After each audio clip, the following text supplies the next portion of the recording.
नाम है मंगल। नाम तो आपने सुना ही होगा। मंगल नाम है, लेकिन ये अमंगल कब कर बैठता है? यदि किसी जन्म पत्रिका में 1, 4, 7, 8 या 12वें भाव में विराजमान हो तो ऐसा स्त्री या पुरुष हम उसको कहते हैं कि ये मंगली है। और ये क्या करता है आप जानते हैं? ये विवाह में देरी करवाता ही करवाता है। और यदि विवाह करवा भी दे तो ये दाम्पत्य जीवन में जहर घोलने का कार्य करता है। तलाक तक की नौबत ये लेकर के आ जाता है। क्या किया जाए अब इस दोष का? साथियों, यदि आप भी इस दोष से पीड़ित हैं तो एक बहुत ही सटीक और सही समय आ रहा है, और वो समय है मंगला गौरी का। जी हां, 23 जुलाई 2024 की हम बात कर रहे हैं।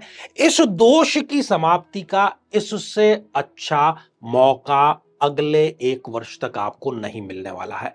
तो यदि आप भी इस स्रोत का पाठ अपने निमित्त कराना चाहते हैं, विवाह करना चाहते हैं, दाम्पत्य जीवन में रस घोलना चाहते हैं, तो इस विलक्षण अनुष्ठान में आपको अवश्य भाग लेना चाहिए, क्योंकि यह मंगल दोष निवारण का ब्रह्मास्त्र है।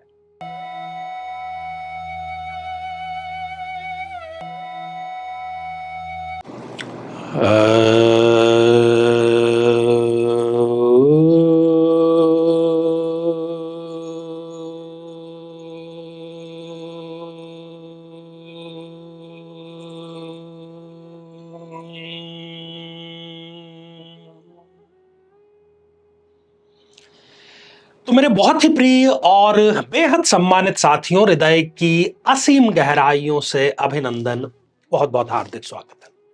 साथियों, हर एक व्यक्ति इस बात का रोना रो रहा है कि मेरा आखिर भाग्योदय कब होगा, कब मेरे अच्छे दिन आएंगे। और लाइफ जो है वो सरल रेखा में कभी भी नहीं चलती। लाइफ जो है या तो वो जिग जैग रेखा में चलती है, वक्रता में चलती है, उसमें उतार चढ़ाव आते ही आते हैं। लेकिन दुख की बात यह है कि केवल बहुत लंबे समय तक केवल उतार ही उतार हैं, दुख ही दुख है, पीड़ा ही पीड़ा है। तब ये कहीं ना कहीं चिंता का विषय है। बहुत वाजिब बात है। थोड़ी बहुत तो परेशानी झेलने के लिए हर एक व्यक्ति मनोवैज्ञानिक रूप से इतना तो समर्थ होता है कि भाई जीवन यदि है तो कभी चढ़ाव आएगा तो कभी उतार भी आएगा, कभी खुशी आएगी तो कभी गम भी आएगा। लेकिन दुख की बहुत लंबी बेला अच्छे अच्छे कर्मठ व्यक्तियों को, अच्छे अच्छे इच्छा शक्ति, विल पावर वाले व्यक्ति को भी कहीं ना कहीं वो तोड़ करके रख देती है। व्यक्ति जो है वो मेहनत कर रहा है, दिन रात मेहनत कर रहा है, चाहे वो नौकरी कर रहा है, किसी प्रकार की दुकान कर रहा है, किसी प्रकार का व्यवसाय कर रहा है, सेल्फ एम्प्लॉयड है, लेकिन धन उसके पास में नहीं आ रहा। वो हर एक रिश्ता बचाने का प्रयास कर रहा है, लेकिन लोग जो हैं उसके दुश्मन होते चले जा रहे हैं। तो ऐसा क्या कारण है साथियों? इस पर हम थोड़ी सी बातचीत करेंगे, और साथ ही एक बहुत ही वैज्ञानिक, बहुत ही चमत्कारिक उपाय हम आपको बतलाएंगे कि किस प्रकार से जिस इच्छित ग्रह की रश्मियों को हम चाहते हैं, जिसकी हमारे शरीर में कमी है, हमारी ऑरा में कमी है, हमारे तेजो वलय में कमी है, उसको कैसे पूरा किया जाए। साथियों, किसी भी जन्म पत्रिका, हर एक व्यक्ति जो है उसके पास में जन्म पत्रिका तो है ही। जिस स्थान पर उसका जन्म हुआ है, जिस दिन उसका जन्म हुआ है, जिस समय उसका जन्म हुआ है, उसके अनुसार, उस अक्षांश और उस देशांतर के अनुसार उस व्यक्ति की जन्म पत्रिका बनती है। कोई ग्रह उच्च का होता है, नीच का होता है, 0 डिग्री होता है, अस्त होता है, त्रिक भावों में बैठा होता है, और ठीक इसी प्रकार से निर्धारित हो जाता है कि उसका जीवन कैसा चलेगा। क्योंकि जो ईश्वर है, जो परम शक्ति है, उसकी किसी के साथ में कोई दुश्मनी तो है नहीं कि किसी को उसने दुश्मनी के चलते सड़क पर पैदा कर दिया, और दूसरे से बहुत उसकी यारी थी तो उसको किसी महल में, किसी कासल में वहां पैदा कर दिया। ऐसा कुछ नहीं। हम स्वयं अपने ही पूर्व जन्म के कर्मों के अनुसार इस जन्म में जो हम जन्म लेते हैं, संघर्ष करते हैं, कई बार उसको संघर्ष से हम जीत कर आगे बढ़ जाते हैं। खुशियां गम सारे उसी के ऊपर है। बहुत ज्यादा समय इस पर हम नहीं लेंगे। साथियों, यदि आप भी चाहते हैं कि आपकी जन्म पत्रिका का विश्लेषण हो, जिस समस्या से आप जूझ रहे हैं उसका समाधान आपको मिल जाए, तो आगामी दिनों में मैं स्वयं इन शहरों में उपस्थित रहूंगा। यहां पर आप मिल सकते हैं, पर्सनल अपॉइंटमेंट लेकर के अपनी समस्या का समाधान जान सकते हैं। तो अधिक जानकारी के लिए आप फोन करके अपना स्थान सुनिश्चित कर सकते हैं। साथियों, जो कर्म है, जो कर्म का चक्र है, जो लॉ ऑफ कर्मा है, वो एक साइकिल में चलता है। जब से सिलसिलेवार हमारे जन्म शुरू हुए हैं, तब से लेकर इस पल तक जितने भी हमने कर्म किए हैं, उन कर्मों के भंडार को हम कहते हैं संचित कर्म। वो संचित हो रहे हैं। जैसे हम गुल्लक में पैसे संचित कर रहे हैं, वैसे ही हमारे कर्म अच्छे बुरे सब उससे संचित हो रहे हैं। अब चूंकि उसका हमें हिसाब देना है, इसलिए हम इस शरीर से, इस जन्म में ये शरीर धारण करके आए हैं।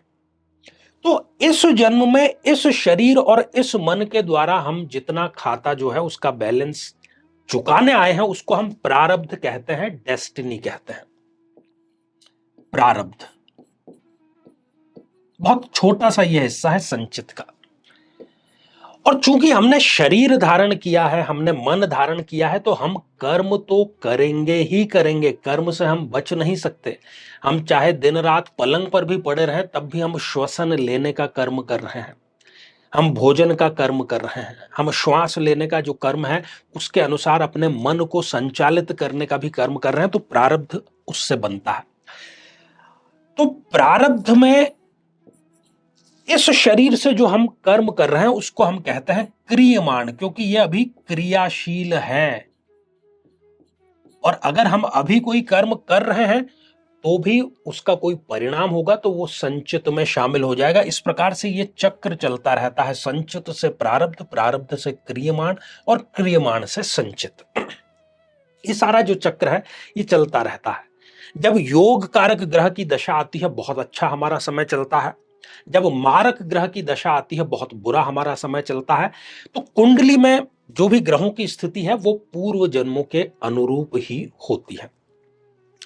साथियों, बहुत सिंपल सा जो कर्म की थ्योरी बहुत सिंपल है। जैसे हम कोई बीज बोते हैं और वो बड़ा होकर वृक्ष बनता है, और हमने अगर कड़वा बीज बोया है तो कड़वे फल उसमें आएंगे, मीठा बीज बोया है तो मीठे फल उसमें आएंगे। हम उसको बहुत अच्छे से उसकी देख रेख करते हैं, उसको खाद देते हैं, पानी देते हैं, सुरक्षा देते हैं, तो वो वट वृक्ष में तब्दील होगा, हमें छाया भी देगा, लकड़ी भी देगा और तमाम प्रकार के दूसरे संसाधन भी देगा। लेकिन इसके ठीक विपरीत हम उसका कोई ख्याल नहीं रखते तो वो पनप ही नहीं पाएगा। तो आज जो हम कर्म कर रहे हैं वो ही हमारे कर्म के रूप में आगे भाग्य बन करके सामने आएगा। आज का किया हुआ कर्म कल का भाग्य है। बहुत सिंपल सी, कोई इसमें रॉकेट साइंस नहीं है। तो एक तो सीधी सी थियरी है कि हम आज अपने कर्म को ठीक कर लें, सकारात्मक कर लें, मेहनत कर लें, तो बहुत संभावना इस बात की होती है कि आने वाला जो भाग्य है वो सुनहरा होगा, भाग्योदय कारक होगा।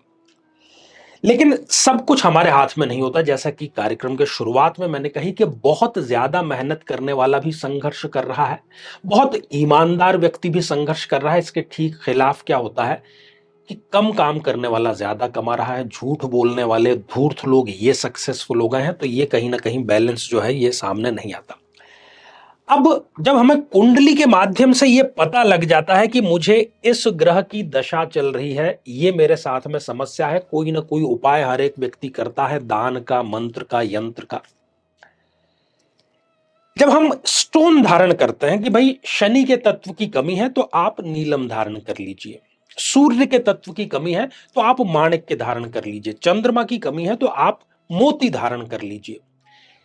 कोई भी उपाय करने के बावजूद अधिकांश मामलों में मैंने स्वयं यह अनुभव किया है जातकों के अंदर कि उनको रिजल्ट नहीं मिल पाता, क्योंकि उनके शरीर की और मन की जो प्रदूषित स्थिति है वो उस ग्रह की ऑरा को धारण ही नहीं कर पाती। सूर्य की आपके अंदर कमी है, सूर्य तत्व आपको बढ़ाना है आपके अंदर, तो आप सूर्य को अर्घ भी दे रहे हैं, आदित्य हृदय स्तोत्र का पाठ भी कर रहे हैं, लेकिन सूर्य तत्व को अपनाने के लिए आपका जो शरीर है वो जागृत अवस्था में नहीं है।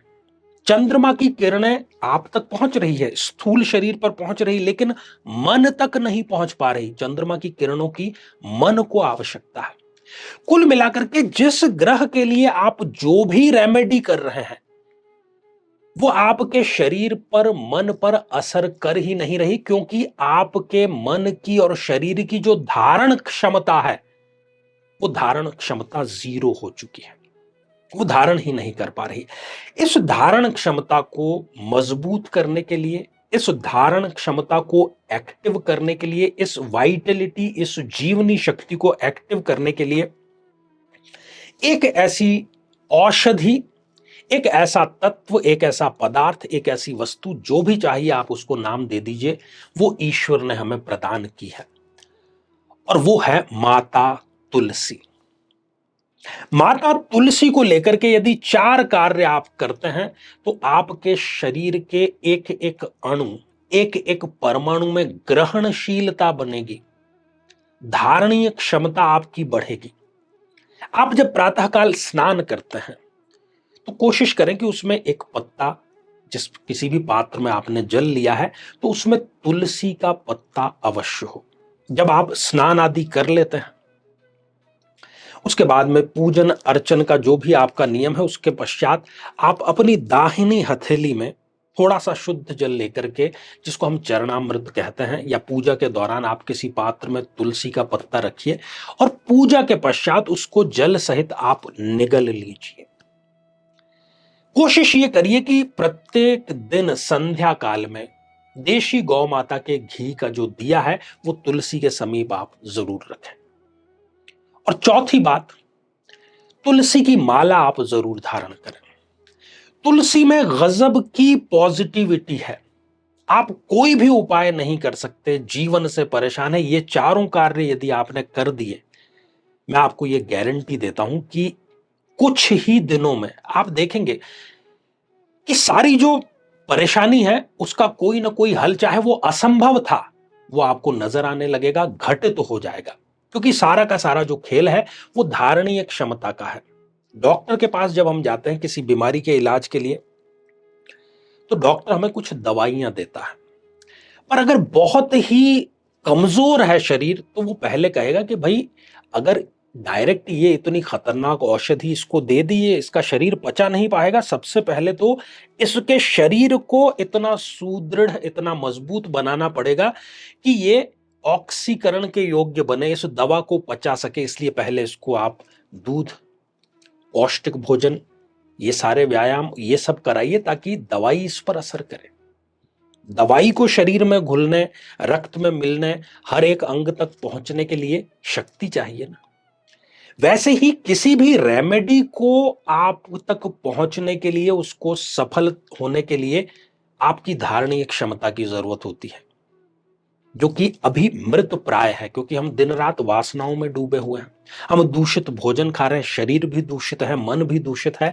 तो उस विशेष ग्रह की विशेष किरणें आप तक पहुंचेगी कैसे? कभी नहीं पहुंचेगी।